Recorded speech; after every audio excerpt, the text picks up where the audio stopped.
همزمان با خروج جنگنده‌های ایرانی از مرز، 2 فروند هواپیمای F5 از پایگاه دوم شکاری تبریز بلند و به طرف پایگاه کرکوک عراق در شمال بغداد حرکت کردند. مأموریت این هواپیماها حضور در خاک عراق و کوبیدن پالایشگاه کرکوک و پایگاه هوایی جمجال بود، به نحوی که توجه سیستم و رادارهای عراقی رو به خودشون جلب کنند تا کسی متوجه حضور 8 فانتوم در نوار مرزی ترکیه و عراق نشه.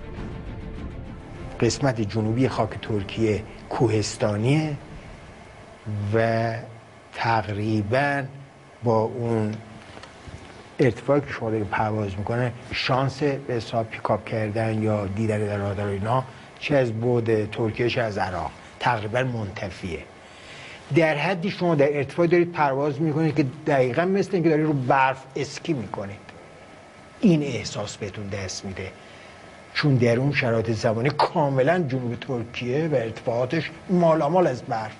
به دلیل مسائل امنیتی در حین پرواز انجام هر گونه صحبت رادیویی ممنوع بود. ممکن بود هواپیماها در رادارها دیده نشن، اما یه صحبت رادیویی کوتاه یه جایی روی زمین شنیده بشه و موقعیت جنگنده‌ها و یا مأموریتشون رو لو بده. خلبان‌ها برای ارتباط برقرار کردن با یکدیگه از علائم دست استفاده می‌کردن. یعنی فرض کنیم که من میخوام فرضاً علامت سوخت به شما بدم، مثلا فلان علامتی از میدم، بعد اشاره میکنم من چند هزار تا دارم. نتیجتاً نیازی نیست که شما صحبت رادیویی کنید. شما میدونید سمت‌ها رو مثل ساعت برای خودت تماشا میکنی. یعنی چی؟ یعنی قسمت جلو روبروی شما ساعت 12 است. همینطور که یکم بیایم به راست ساعت 1، مجددا ساعت 2، ساعت 3. فقط تو ممکن رادیو یه لحظه اشاره کنید 2 بالا.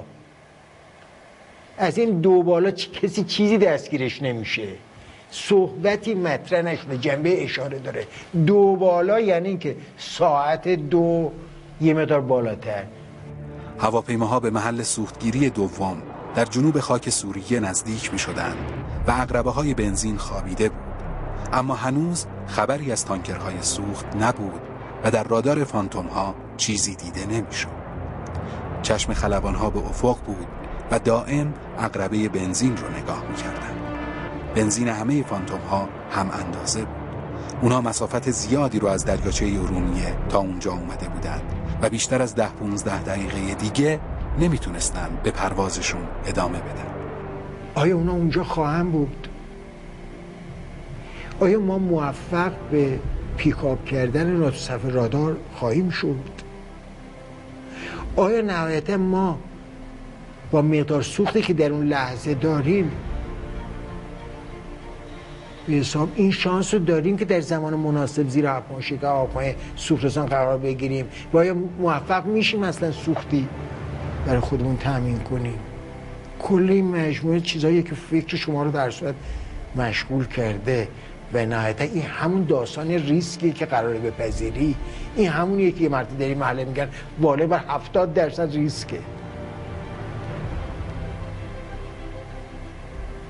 این همونیه که بعد میگم بابا چه این کاسه ماست که تو داری دریا میزنی حرفا، این قراره دوغ درست کنه. میگه نه نمیشه، ولی اگر شد میدونی چی میشه. اگه تونستی این حرکت رو انجام بدی میدونی چه تاثیرات مثبتی میذاره. این قضیه است که کل آدم ها رو مجاب میکنه که از تمام هستیشون بگذرن.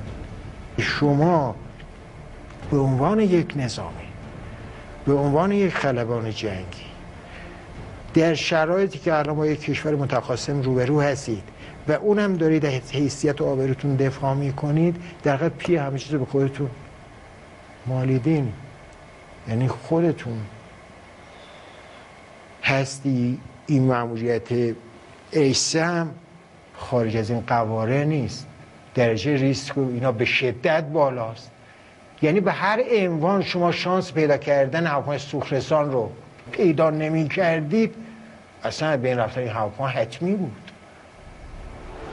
براتپور لیدر دسته پروازی از همه نگرانتر بود، اما او میدونست که ایزدستا توی یکی از تانکرهای سوخت حضور داره و اهمیت موضوع رو از همه بیشتر درک میکنه.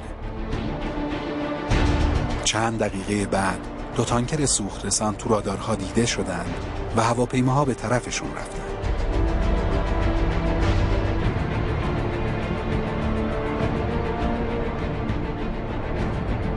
بعد از سوختگیری هواپیماها با باک‌های پر از بنزین به سمت الولید حرکتشون رو ادامه دادند. فانتوم‌ها خاک عراق رو در محدوده مرز اردن طوری دور زدن که از سمت غرب به 3 پایگاه هوایی مورد نظر حمله کنند. دلیل این کار هم غافلگیر کردن سیستم پدافند پایگاه‌ها بود. قراره که کل مجموعه 8 فرم به 3 تا دسته پروازی، 2 تا ستای 2 تا و بعدم در هر 3 تا پایگاه در آن واحد. اونی که به ما تعلق گرفت که به صورت سفروندی محمود اسکندری به عنوان لیدر در جلو و سمت چپش منم، سمت راستش هم خضرایی، شهید خضرایی، که این شهید خضرایی در مأموریت‌های دیگه‌ای به شهادت رسید که همین پادگان خضرایی رو به اسمش گذاشتن. علیه حال ما به اونی که منتهی سمت چپ یا به عبارتی که تو اون مجموعه پایگاه در شمالی ترین نقطه‌اش واقع شده بود حمله کنیم. پایگاه‌های H3 از دور دیده شدند و جنگنده ها رفتند که کاریو که به خاطرش اون مسیر عجیب و غریب اومده بودند تموم کنند.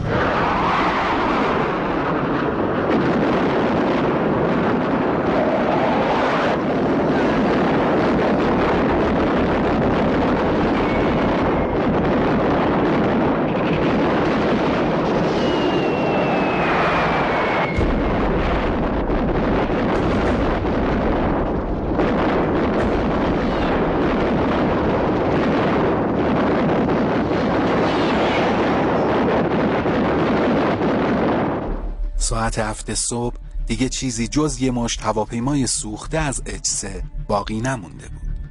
اما یه اشکال اساسی برای هواپیمای خضرایی پیش اومده بود.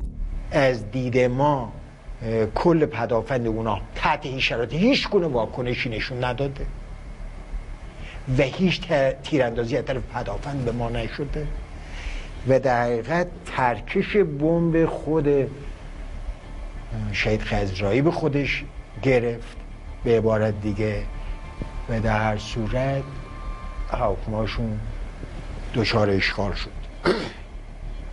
اشکال در حدی نبود که هواپیما رو ترک کنی همونجا، ولی خب در هر صورت فکر همه رو نگران کرد. هواپیماها بعد از کوبیدن H3 از همون مسیری که اومده بودن خودشون رو به تانکرهای سوخت رسوندن و مسیر برگشت به وطنشون رو در پیش گرفتن. در حقیقت بعد از سوختگیری اولیه در مرز سوریه و عراق مثل حالتی اطمینان خاطر رو به شما داد که بله در بعد از اینکه هدف رو هم ترک کردید باز مجددا با هواپیمای سوخترسان حتما روبرو میشید. نتیجتا ما 180 درجه رویز کردیم، کل آتشبازی‌های خودمونم به چشم دیدیم.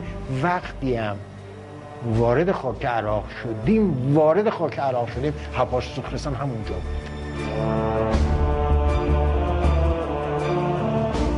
در حالی که 60% تجهیزات و هواپیماهای نیروی هوایی عراق در آتش میسوخت، قهرمانان ملی ایرانی به طرف کشورشون برمیگشتند.